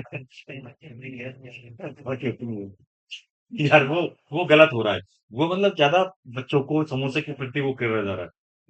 एक पहले एक आता था कार्टून, पपाय, पपाय वो पालक, जैसे पालक खाता था, वो अपने सिगार से में पालक डाल लेता था, ठीक ना, वो एकदम उसकी मसल मसल्स बन जाती थी, बॉडी एकदम। वो तो चलो ठीक है, चलो पालक खाने की मोटिवेट कर रहा है, तो क्योंकि ये वो सब मोटिवेशन होते हैं, जो हम देखते हैं चीजें वो उससे अफेक्ट होती है पब्लिक। आप देखो, आप कितना भी कह लो, ये देखो, ये ऐड कर रहे हैं शाहरुख खान या अजय देवगन, मतलब टीवी में देखे, मैं ये नहीं कह रहा हूँ, ये देखो बावली बच्चों, मतलब आप देखो टीवी में, देखो ये ऐड कर रहे हैं, ऐसे ऐड देख के थोड़ी कोई खरीदेगा, ये हर कोई ये सोचता है, लेकिन फिर भी सब खरीदते क्योंकि वो चीज पॉपुलर हो जाती है। जिसका भाई नाम उस बहाने से ना, तो ये उन्हें ही पता कंपनियों को कि हाँ सब लोग ये बैठे बैठे करेंगे, हम तो एक गाली दे रहे हैं हमें, बट फिर भी जो दिखता है वही बिकता है। ये जमाना है, इसीलिए वो इतना करोड़ों करोड़ों खर्च करते हैं भाई। मैं फिर सोचता हूँ कि जब इतना सारा उन्होंने इन स्टार्स को दे दिया, तो क्वालिटी क्या होगी? कुछ नहीं, सीधी सी बात है, जिसको बहुत बड़े स्टार्स अगर ऐड कर रहे हैं, तो उस प्रोडक्ट में क्वालिटी उसके बराबर ही किसी दूसरे प्रोडक्ट को, जिसको नॉर्मल मॉडल कर रहे हैं जिसके ऐड, उसके मुकाबले उसमें क्वालिटी बहुत कम होगी। क्योंकि उनको तो नफा नुकसान देखना है ना अपना, बजट देख के चलना होता है। ये कोई छोटे मोटे एडवर्टिजमेंट है, कितने कितने करोड़ दिए जाते हैं इनको। आप, तो ये नाम इसका बेटा केमिकल नाम, जैसे सबके केमिकल नाम ही है ये इसका, ये डेरिवेटिव है और एक केमिकल नाम है। अब ए बी एब्सिसिक एसिड, सिसिक रहा है ना, एब्सिसिक एसिड, ये कैरोटीनॉइड डेरिवेटिव। देखो ये भी कैरोटीनॉइड, आप जानते हैं ना बेटा, पिगमेंट होता है, कैरोटीनॉइड कंपाउंड या कैरोटीनॉइड डेरिवेटिव, यानी जो प्लांट का पिगमेंट है उसी का मॉडिफिकेशन है ये। और इथाइलिन तो गैस है बेटा, अकेला ऐसा है जो गैसियस हार्मोन है, अकेला ऐसा गैसियस वॉलेटाइल है ना सब्सटेंस, देख लो गैस है, गैसियस फॉर्म में, तब भी प्लांट हार्मोन अकेला। अच्छा, अब इनमें भाई साहब हम बात यहां पे बताने जा रहे थे, ठीक है, रफली जिन बच्चों ने नोट करना होगा कर लिया होगा, बाकी उसमें एनसीईआरटी में लिखा हुआ है। चले आगे। अब इनमें ऑक्सीजन की बात करेंगे हम लोग। मैंने बता दिया आपको कि ये जो 5 हैं हार्मोन, और भी होते हैं प्लांट के, छोटे मोटे,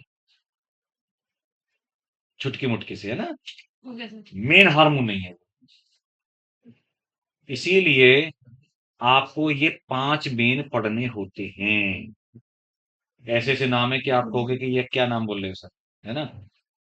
और इनको भी 2 कैटेगरी में अपन लोग क्लासिफाई कर लेते हैं, इनके कामों के अनुसार।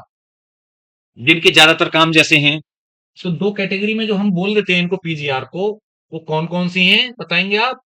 नहीं, नहीं, सिनर्जिस्ट, एंटागोनिस्ट वो तो बात हो ही, वो तो सब काम करेंगे उनके एक्शन। हाँ, एक प्लांट ग्रोथ प्रमोटर्स। भाई रेगुलेटर 2 टाइप के हैं, एक तो प्रमोटर और एक इनहिबिटर।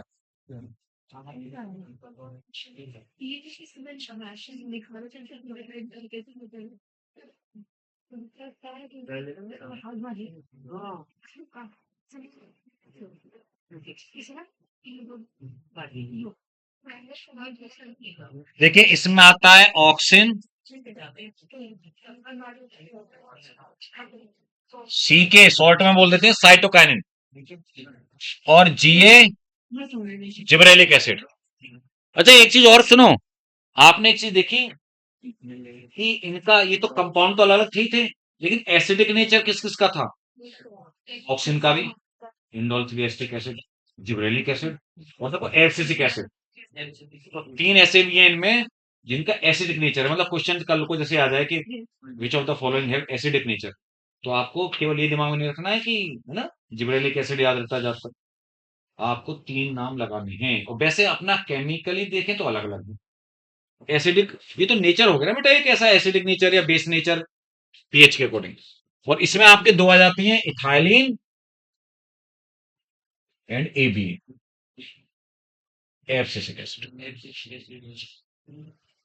ठीक है, अब सुनो, सबसे पहले जो स्टडी स्टार्ट हुई वो किसके बारे में हुई? ऑक्सिन के बारे में। अगर प्लांट ग्रोथ हार्मोन या बेटा प्लांट ग्रोथ रेगुलेटर से रिलेटेड सबसे पहले अगर कोई डिस्कवरी हुई, ये भी एक क्वेश्चन ध्यान रखिएगा कि तो किसकी हुई? ऑक्सिन की। आपने एवोल्यूशन पढ़ा है, तो देखिए वहां पे आपने पढ़ा है चार्ल्स डार्विन। वो चार्ल्स डार्विन बड़ा ही फालतू बंदा था, पैसे वाला बंदा था, घर का, है ना, घमक्कड़ आदमी था, वेला था। लेकिन क्योंकि ये सब उसके वो थे, तब भी उसने तभी तो कारनामे किए थे कि वो फ्री था। नहीं तो इतना फ्री कौन होता है? घूमता रहा बंदा, है ना, समुद्री यात्रा में आराम से जहाज में बैठ बैठ के, और उसने कितने कारनामे कर दिए। कि एक तो तरफ उधर इवोल्यूशन में उसका बहुत बड़ा वो है, उधर जेनेटिक्स में भी उसका है पॉइंट। पेंजीन्स की थ्योरी दी थी, बताऊंगा जब आगे जेनेटिक्स की बात करेंगे तब बताएंगे। वो ये कहता था कि बॉडी के ऑर्गन्स के रेप्लिका बन बन के ना, छोटे छोटे, मतलब ये जो करेक्टर आते हैं ना हम लोगों में, बच्चे में कैसे आते हैं कि माँ बाप के आंख नाक कान की सबकी छोटी छोटी कॉपी बन बन के जाती हैं जर्म सेल के थ्रू, और वो वहां जाके बड़ी हो जाती हैं, कॉपी बन जाती हैं। अब उससे पूछो, भाई नाक किसकी गई? मम्मी पापा की दोनों की नाक की अगर छोटी छोटी कॉपी गई तो किसकी नाक आई? है ना? कान एक एक आया क्या? छोटे अलग अलग होने चाहिए, एक मदर वाला आना चाहिए, एक फादर। और बहुत दिनों तक पब्लिक उसी को मानती रही, बेचारे मेंडल को बेवकूफ मानते रहे, जो ग्रेट था।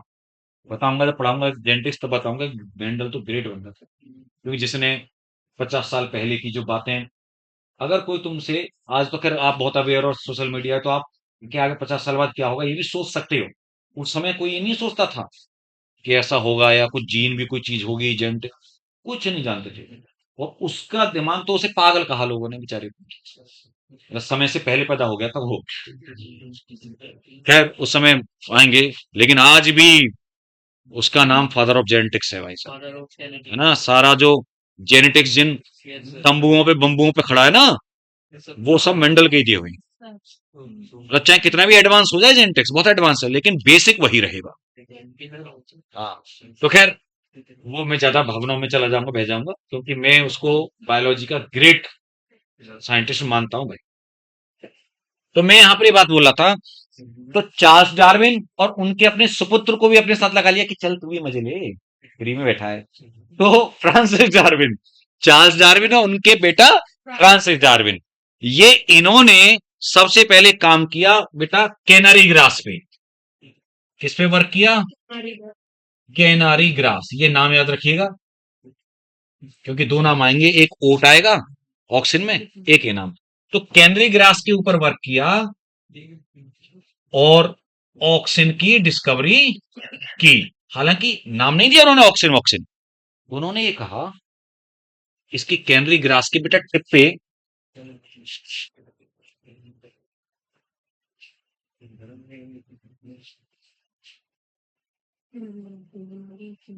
ये सूर्यदेव है, सन। तो यहां से बेटा लाइट आ रही है इधर से, है ना? तो उन्होंने कहा कि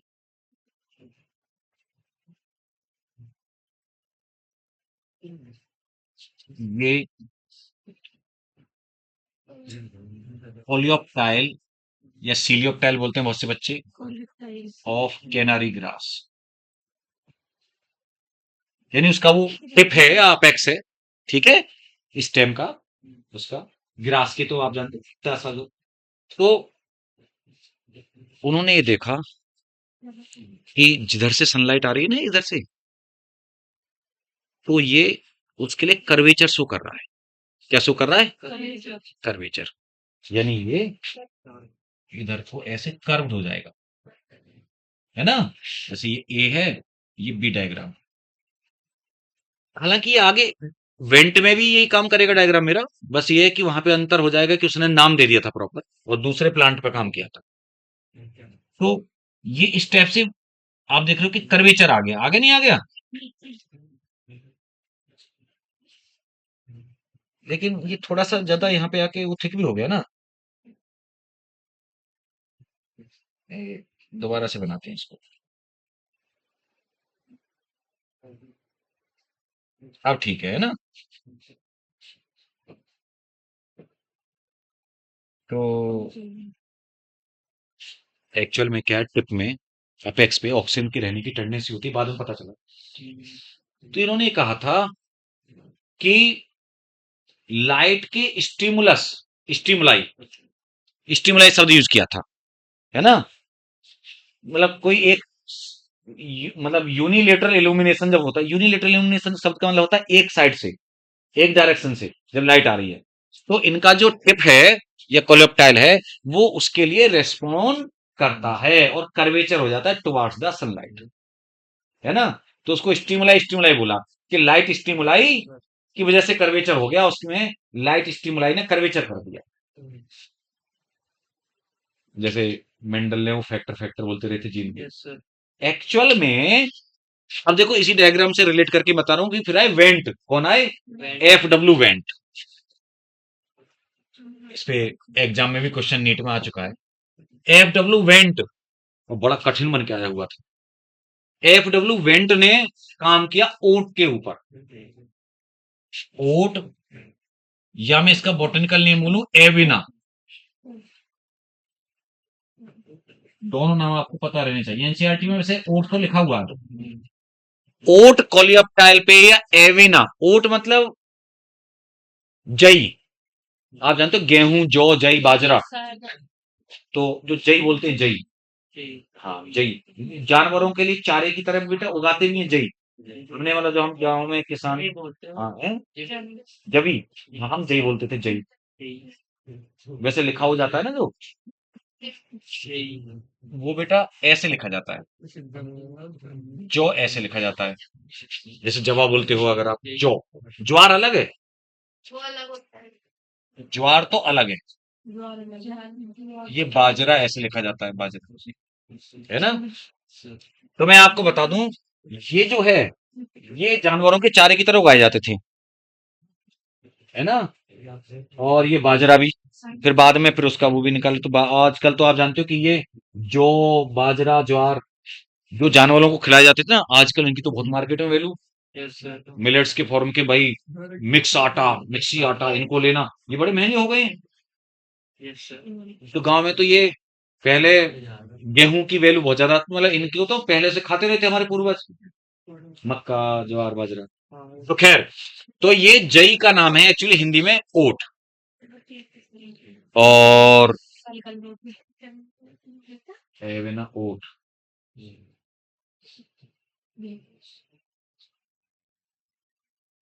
अरे जो का नाम मैं बोलना चाह रहा था,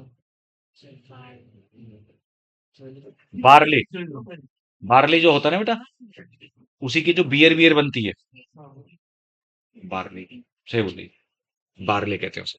तो बेटा ये ना, जो उसको इंग्लिश का नाम है बार्ले है ना, तो देखो ये ना यहाँ पे ओट में काम किया किसने, डब्लूवेंट ने। और इन्होंने भी ये देखा, तो इन्होंने इसको आइसोलेट भी किया और नाम दिया ऑक्सिन। क्या नाम दिया प्लांट में? प्लांट से सबसे पहले इन्होंने आइसोलेट, इनको एक क्रेडिट जाता है, और नाम देने का भी क्रेडिट जाता है, याद रखना, एफडब्ल्यूवेंट। एनसीईआरटी में लिखा भी होगा। तो इन्होंने कहा कि वास्तव में ये कर्वेचर क्यों हुआ, ऑक्सिन के डिस्ट्रीब्यूशन की वजह से हुआ। देखो ध्यान सुनना, ये मैंने यहां पे तो ऐसे दिखा दिया ना, रियलिटी में ये क्या हुआ था,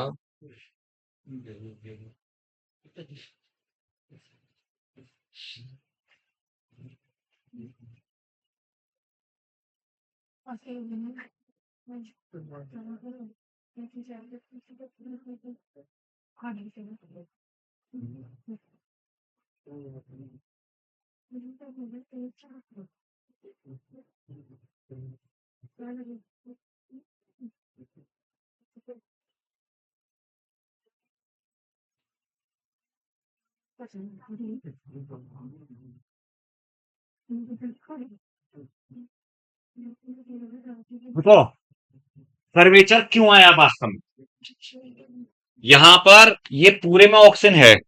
क्या ये पूरे में पेपर ऑक्सीजन नहीं बेटा, ऑक्सीजन, ऑक्सीजन पूरे में है। सनलाइट की वजह से ऑक्सीजन नेगेटिव फोटोट्रोपिज्म शो करता है। ऑक्सीजन का ये नेचर है, उन्होंने देखा कि ऑक्सीजन का नेचर है कि वो डार्कर साइड में इकट्ठा होता है। किधर एक्युमुलेट होता है, देखो मैंने इधर उधर से एरो दिखाई है, यानी पूरे में से आके एक तरफ को डार्कर में को इकट्ठा हो गया वो, है ना बेटा।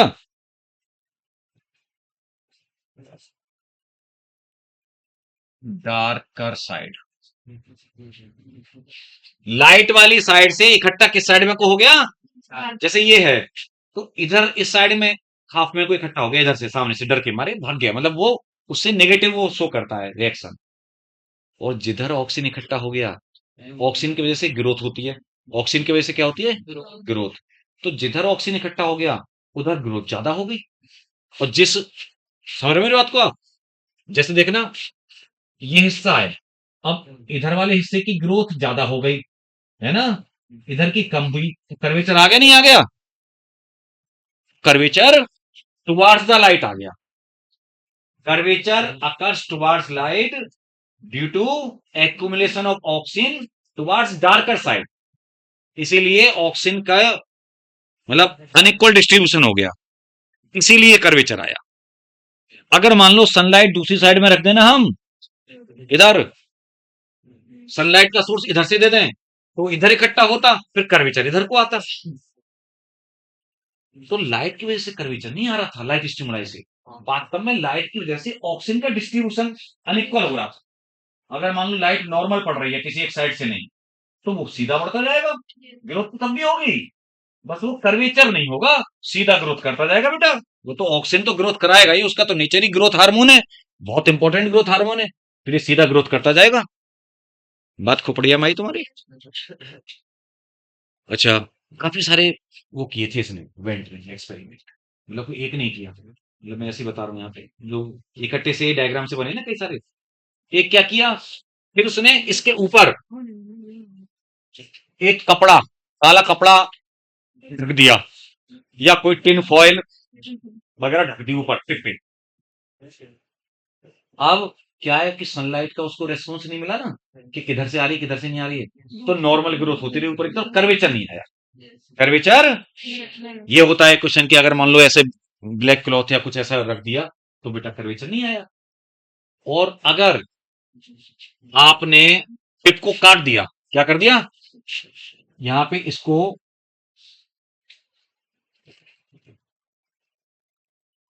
ये कोलेप्टाइल की टिप है, इसको आपने हटा दिया इससे। ऑक्सीजन का नेचर है कि वो अपेक्स में रहता है, तो ज्यादातर ऑक्सीजन हट गया, तो अब इसमें कर्वेचर नहीं आएगा, किधर से भी लाइट आती रही। अब इसमें कर्वेचर, ये डीकैपिटेट स्टेम बुलाएगा, डीकैपिटेटेड। कैसा हो गया ये? डीकैपिटेटेड मतलब कटा हुआ ऊपर से, इसका वो है ना, टिप से हट गया बेटा वो, डीकैपिटेटेड। तो अब नहीं आएगा कर्वेचर, ध्यान रखना ये पॉइंट। उसने डायग्राम से इकट्ठे हो कई एक साथ ही बना दिए हैं, लेकिन उनको एक्सप्लेन नहीं किया गया है। ये सोचा गया है कि टीचर अपने आप एक्सप्लेन बता देंगे, मतलब क्लास में जो कोई भी है। एनसीईआरटी ने कहीं पे कुछ एक्सप्लेन नहीं किया इसको आगे, ठीक है। और अगर, सुनना, अगर इसको दोबारा से टिप को जो हमने उड़ा दिया है, इसको दोबारा से इसके ऊपर रख दिया, और पता है, सपोज करो, लो अब क्लियर नजर आएगा, हमने इसको टिप को एक डायरेक्शन में रख दिया,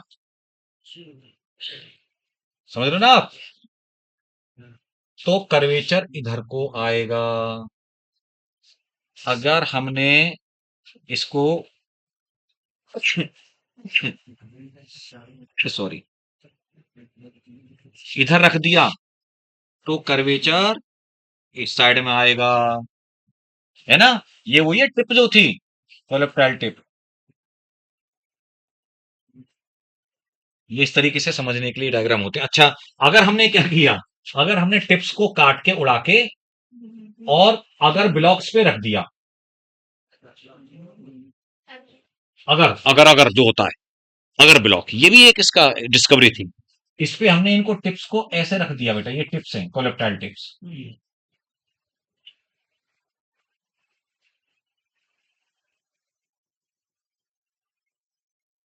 छोटा सा रफली बना लेना जिन बच्चों को, अगर थोड़ा सा तो दिमाग में रहेगा कि क्या कहना चाह रहे हैं। कोलेप्टाइल टिप्स को अगर ब्लॉक्स के ऊपर रख दिया, अब कटे हुए हिस्से के ऊपर, तीसरा, कटे हुए जो डिकैपिटेट कोलेप्टाइल था, स्टम्प था, इसके ऊपर अब मैं टिप ना रखूं, मैं अगर का पीस रख दूं, क्योंकि अगर ने क्या किया, उसको एब्जॉर्ब कर लिया। उसमें जो कटा हुआ जो रखा ना, उसमें जैसे कॉटन एब्जॉर्ब कर लेता ना ऐसे, तो उसमें से उस, अब वो जो केमिकल था ऑक्सीजन, वो ऑक्सीजन कहां आ गया, अगर अगर ब्लॉक में आ गया। तो अब अगर हमने अगर ब्लॉक को इधर ऐसे रखा, अगर ब्लॉक, तो फिर भी कर्वेचर इधर को आ जाएगा। बात समझे आप? ये रफली अगर जो बच्चा बना लेगा तो उसको समझ में आ जाएगी कहानी कि हाँ ये स्टोरी, ये सब वेंट की डिस्कवरीज थी। तो खैर ये डिस्कवरी की बातें की मैंने। सबसे ज्यादा डिस्कवरी के बारे में जो बातें थी या बहुत ज्यादा हुई, वो ऑक्सीजन की। अब ऑक्सीजन के वो एप्लीकेशन पढ़ेंगे, मतलब हम ऐसा नहीं है कि सबकी पहले जैसे एनसीईआरटी ने क्या क्या सबकी डिस्कवरी एक साथ लिख रखी है ना, हम पहले एक की डिस्कवरी पढ़ेंगे, फिर उसके एप्लीकेशंस पढ़ेंगे कंटिन्यूएशन में, ठीक है, ऐसे करके पढ़ा करेंगे, ठीक है बेटा। तो कल को हम, ठीक है। अबे टाइम किसको क्या हो गया, गाड़ी छूट गई हो तो चले जाओ ना यार, क्यों, किसी ने रोक थोड़ी रखा है। ठीक है बच्चों, कल मिलते हैं।